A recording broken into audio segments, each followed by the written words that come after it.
Welcome back. And so we're staying with the concern over the continuing sit-at-home order in Nigeria's southeast region. We're moving from security now to the economic implications with a bid to humanizing the consequences of this continuing sit-at-home order. So joining us to have this conversation on this particular segment, we have Mr. Ijom Ezeaso, who's a business, trade, and policy analyst who joins us from Anambra State. And we will also be having joining us later on Mr. Austin Manuel, who's the chairman, Nnewi Importers Association in Anambra State. But let's start with Mr. Ezia. So thank you so much for joining us on the program. Let's start with, what the sit-at-home order was like in the month of December. I'd like you to speak to that. And also we would hear that, some would say that, this sit-at-home order is only effective in Abia, in Imo, and in Anambra, but that you don't find it in other parts of the Southeast. I'd like you to speak to that as well. Thank you very much, Kola and Jeffrey. Thank you for giving me this opportunity to speak out on what is happening in the Southeast region concerning the economy. First of all, the economy of the Southeast has been greatly impacted by the sit-at-home orders. The one that is mostly talked about is the one that happens every Monday. But in between months, sometimes we have sit-at-homes that starts as rumors within other days of the week that occurs. Those ones are much more destructive. However, because of the seasonal activities this December, the sit-at-home order has not been that effective as it used to be. As manufacturers and traders and investors in the Southeast, it has hugely impacted the way we do business. Our supply chain has been hugely disrupted. We have work absenteeism, where you cannot even blame the workers, because it starts as a rumor that there will be a sit-at-home, and in the morning the workers will not turn up. There has been several business closures and loss of customers. So the sit-at-home order in the Southeast for this past years has greatly affected the way we do things around here. This festive period, we usually look forward to it, because that is when the Southeast does its greatest activities in terms of trade and supply of goods and services. We've had the experience of now some of the activities that are supposed to be held in the Southeast, like the Banko and even funerals, being held outside the Southeast. And this is the ecosystem that brings about the businesses we engage in. But even if it's as small as the bottled waters we produce in the Southeast are consumed when these activities go on. So to a large extent, it has affected us, and hopefully we pray that the next year that the sit-at-home order and the response to it will gradually wind down. Thank you very much. I know you're a business, trade, and policy analyst, so I will stretch you a little bit to ask for maybe data. Data speaks volume. It helps us to contextualize. We can say, oh, businesses have been affected, and all of these things we say, and we agree. There's no doubt that businesses have been affected. But if we put Naira and Kobo around it, in your estimation, averagely, how much does it cost the Southeast for this forceful exercise by IPOB or ESN, if you will? Unfortunately, there is no aggregate data that can be said to be trusted, because this comes across several sectors and several states. Obviously, it runs in trillions. What we have lost. But to say that there has been a concerted effort to aggregate this data, there hasn't been. The markets are shut down across the Southeast every Monday.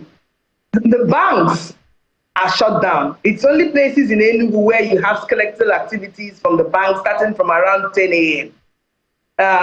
The manufacturing angle, the workers don't turn up on Monday. You then not because of fear, even start your machines on Monday to attract noise.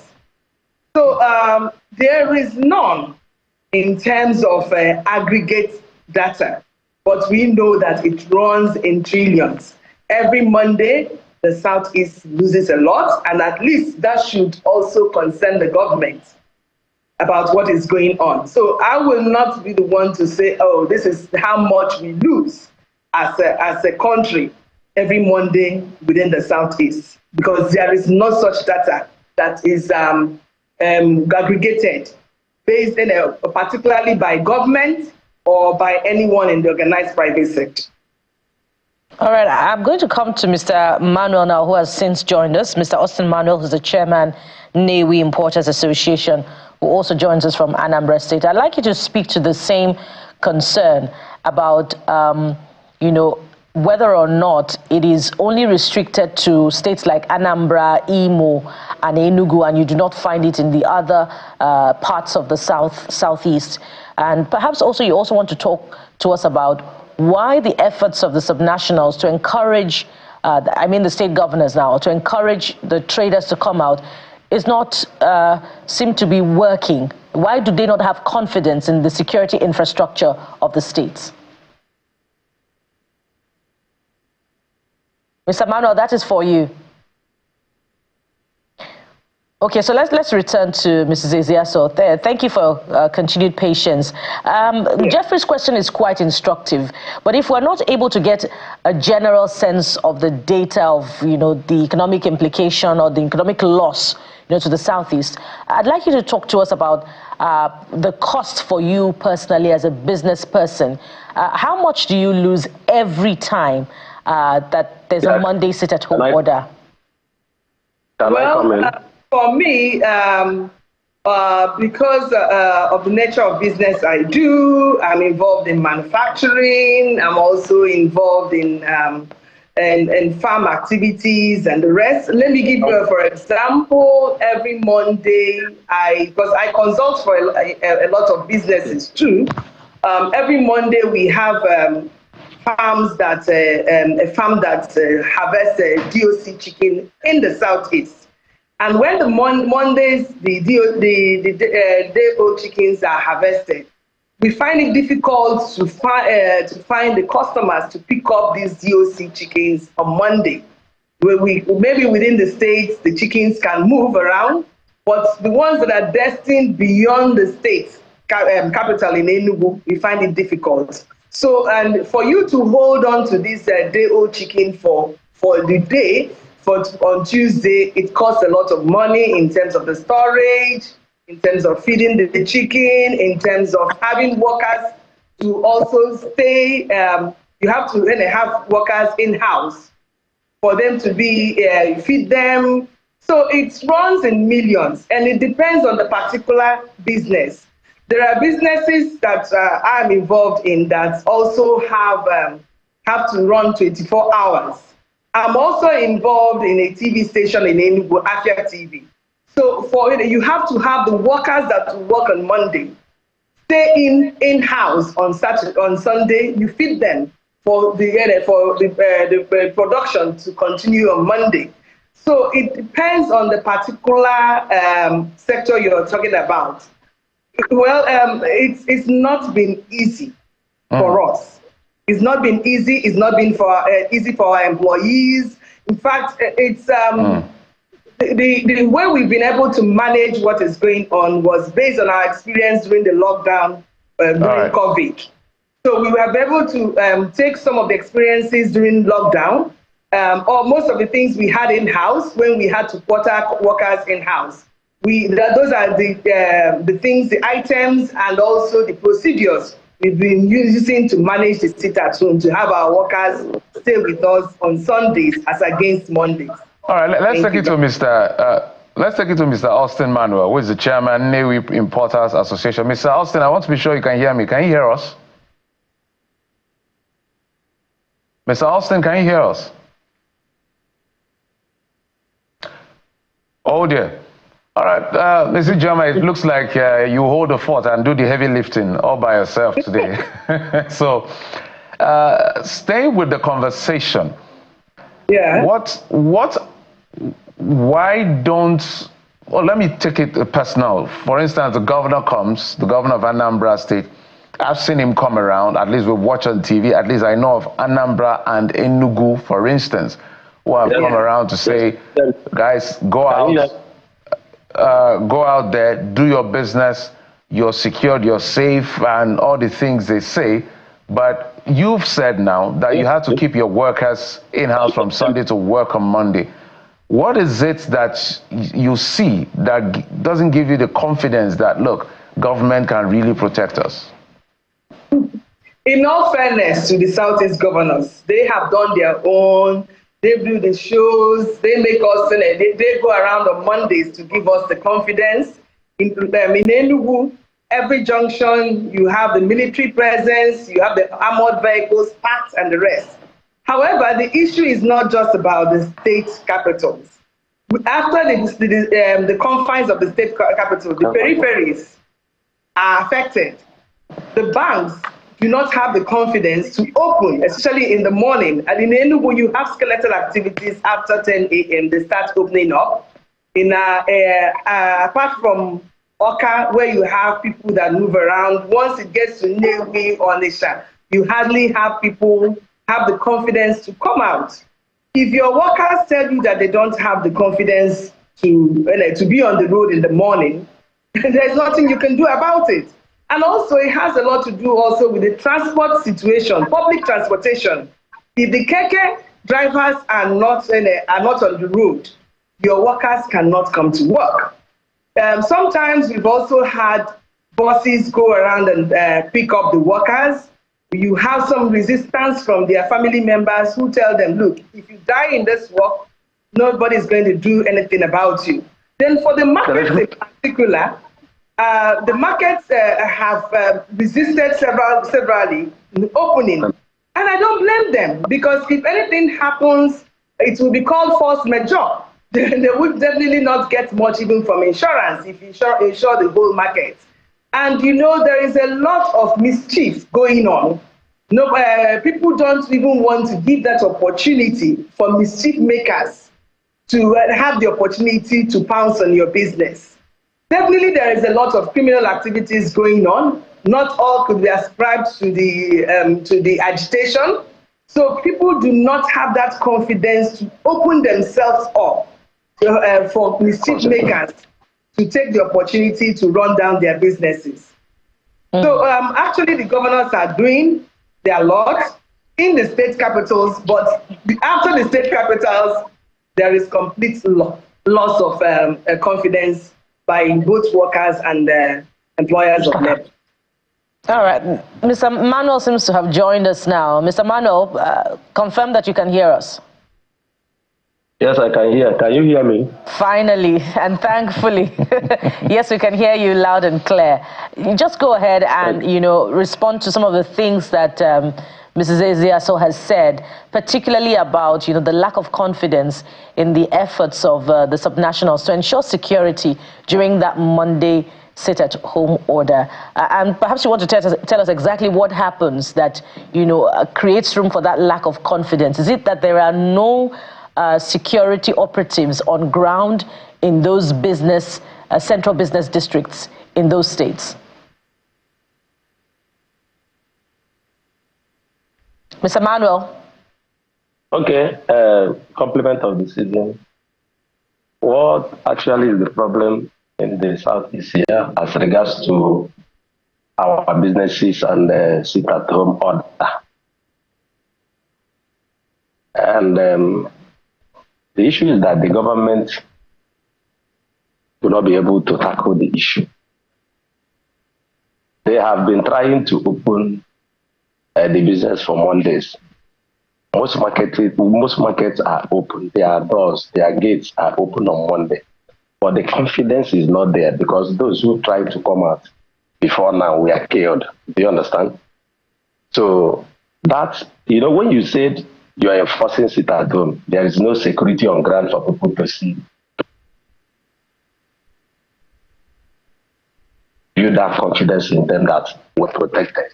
So it calls for worry.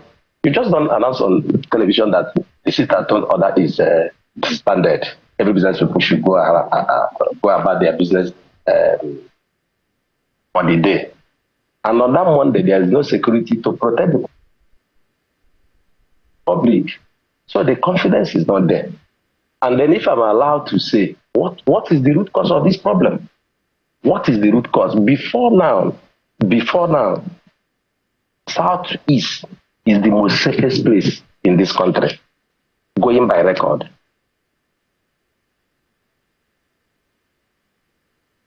It is after the arrest of Nnamdi this whole thing started. I don't know why government did not understand this. Or what are they enjoying in the security in the Southeast? Before now, Southeast is the most safest. It's where you will stay and you feel at home. Businesses and everything is going before this young man was arrested. And the people who are doing this thing, when the security agents get them, they will keep saying, we are agitating for the arrest of Nnamdi. In whatever way or they disguise themselves in doing this thing, they hide under the umbrella that Nnamdi is being held. And when you look at the agitation, why would the young man still being held? If these people who are causing this man in Southeast are saying it is because of Nnamdi, they release the man, let's see where they will hide again. Why are we running roundabout on the issue? How are they going to do it? When with this insecurity stuff? But we know the fundamental thing. This young man is being held, and once it's released, everywhere will be relatively calm. So I don't know the politicians are doing with it. And so that's why we're losing a lot. We are losing a lot. Apart from that Monday, the insecurity of the day. Nobody can guarantee that when you go out, you come home safely. In Southeast today, no state in Southeast is safe. Quote me, no state. So, and all these guys hide under the umbrella that Nnamdi is being detained. Once it's released, we'll stop all this agitation. And when you look at it logically, other people who are agitating in other regions, like Sodubo, who we saw with gun, with machete, with everything, is he not busy moving around? Somebody who now hide under a radio station and be making noise or something like that, Nigeria did not sleep until he was catched. So what are we saying? So let them help us. Release the man, let us be free. Let us stop wasting our time on this issue of insecurity. They say if this guy is released, we will not see everything. The whole place will be calm. Mr. Alston, do you believe, Mr. Alston, so I know you said it, but let me put the question again to you. Do you believe that the release of Nnamdi Kanu will bring peace to the Southeast region, given how it has escalated to where it is? It will solve 80% of the problem, because as the security agents, as the DSS, as the police, as the army, when they catch the boys, what are they telling them is the reason, Nnamdi Kanu. Now they cannot rest until it's released. So why are we wasting our time? A simple thing government can solve. They are playing politics with it. So that's the problem. So, Mr. Alston, are you saying that 20% is ascribed to mere criminal activity that has nothing to do with the agitation? Which even in America you will see criminal activities. Even 10%, there's no way you can wipe away criminal activity. But the greater percentage of it who have testified to police agencies is that because Nnamdi is being held. And they can't stop. That's what they're telling them. So what has the agitation got to do with Mr. Simon Ekpa's arrest? So what has it got to do with Mr. Simon Ekpa, and why has his arrest not, brought a significant amount of peace or stability to the region? Simon Ekpa is nobody to the issue. These are people who are agitating for Nnamdi. The center point there is Nnamdi. The center point there is Nnamdi. Every other irregularities are keyed to the young man who is being detained till now. So let me tell you, if this government decided to solve this problem now, they will just release the man and Southeast will be calm. But they won't. They are enjoying the game. They want to see where money will be siphoning and all those things. That's the way I look at it. So if I'm the president or if I'm the governor, are you saying, Mr. Austin, are you saying by implication that there is something the government will be gaining from the instability in the South? Is that what you're saying? Of course. Is it not money that will be used to acquire all this crop? All the equipment that will be, all the budget of money that's being allocated to it, is it not money? So there, they will be enjoying themselves now. All right, let's come back. Let's stay with the business part of it. You're the chairman of Nnewi Importers Association, so you're core and deep in business as far as the business. And Nnewi, for instance, is the industrial hub of the Southeast. Tell us how impacted this sit-at-home has affected the people there and the businesses. Gentlemen, if you are on a sit-at-home, you will cry for this election. All the factories will be shut down. Remember, not only that these factories are shut down, they are paying their workers, whether they come to work or not. Very, very, very sympathetic, very painful. All the factories in Nnewi, just as you mentioned that Nnewi is the hub of the industry in Nigeria. Every month they come to Nnewi or come to Anambra State, everywhere is locked because of these boys agitators. So it is affecting us seriously. The market will not open. Now, we trade from Tuesday to Friday. How many days? Just 5 days. Somebody that is owing bank, you will pay. Somebody that borrowed from any other agency, you will pay. Your interest charge is running. That's why you see a lot of people dying. High blood pressure here and there. So it can't be quantified. There is no way we will speak about the damage and it will be enough. How can a multi-billion naira factory close down on the beginning of a week, Monday, because there is no security? So is there any difference? Mr. Austin, is there any difference now that we have this Christmas period? Because today is Monday, for instance. Is there a sit-at-home today? No difference. The sit-at-home is still today, as I'm talking to you. All right, let's take it back to Mrs. Ezia. So I imagine that you've been listening to Mr. Ifeanyi, Mr. Austin, and you have quite a lot to, say about what some of the things that he has said. I'd like you to speak specifically to his own categorical submission that this has a lot, 80% to do with the continued, detention and trial of Mr. Nnamdi Kanu, and if indeed he is released tomorrow, that there will be stability in the Southeast, and that has, a lot of us doing a double take, because IPOB has said time and again amid this that it is not responsible for the, Monday sit-at-home order in the Southeast. Well, to an extent, I agree with him, because the sit-at-home order started with IPOB asking people to commemorate Biafra Day. That was the initial stage that this thing started. And there was some kind of compliance as a memorial. Then on Nnamdi Kanu's detention became not something that was voluntary. It became a mandatory order. So there is, to a large extent, the issue of Nnamdi Kanu's case being part of the issue of sit-at-home order. Initially, when IPOB called for it was voluntary. Then we saw it now transmit to a compulsory thing. And when 2 or 3 people have lost their lives on a Monday, activities, you go to markets and there is a stampede, not because anything happened, there is a rumor and people start running. That was how the Southeast shut down on Mondays. And like I said before, there are days outside Mondays when we wake up in the morning, we start hearing rumors that, they said maybe on this particular day, so and so will happen. Even schools shut down because nobody wants any people to be trapped in their school. So to a large extent, there is some political solution to this. To a large extent too, there is the intelligence aspect of it, because I'm expecting a lot to be done by the intelligence officers to understand the dynamics of what is going on and to understand that there has been several fronts and going on about this thing. Several groups have emerged. Several people are saying, oh, this is why we are angry. But to a large extent, what Mr. Austin said is correct. I'm currently now at Nnewi. Nnewi is completely shut down.